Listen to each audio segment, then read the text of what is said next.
ما أتخلى عنها، يعني أحبها الشغلة محبة يعني. مصر على مهنة قل نظيرها بالوقت الراهن. 30,000 كاسية بجعبة صباح ومئات الإسطوانات والتيبات العتيقة، ما فيها هو نوادر الموسيقى والأغاني لفنانين أصواتهم مخلدة بذاكرة الأجيال.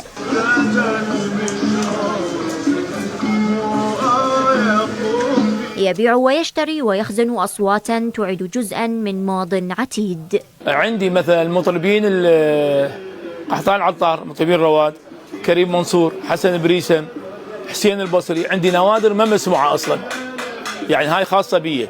ناس يقولوا لي نسجلها نشتريها، قلت لهم ما أبيعها ولا هاي، أنا بالنسبة لي مزاج إلي أسمحها.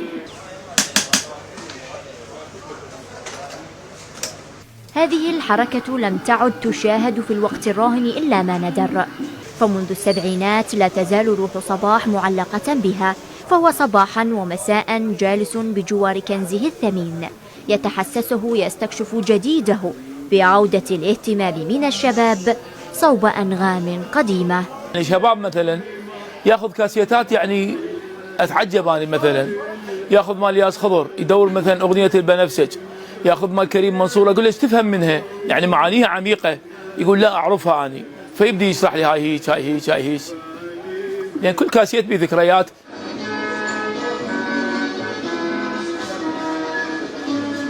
قد يكون المكان صغيرا حجما، لكن ما يحمله من أرشيف لذاكرة سمعية خاصة بكبار الفن تجعل عجلة الزمن المسرعة تتباطأ متراجعة إلى الوراء احتراما للذاكرة.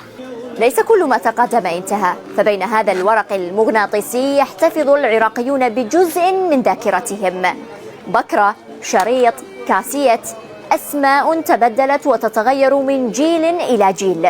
كان السمع فيها طقسا والإعارة عادة، وشراء آخر الإصدار تقليدا لأصوات ظلت متربعة راسخة في أذهان كل الأجيال.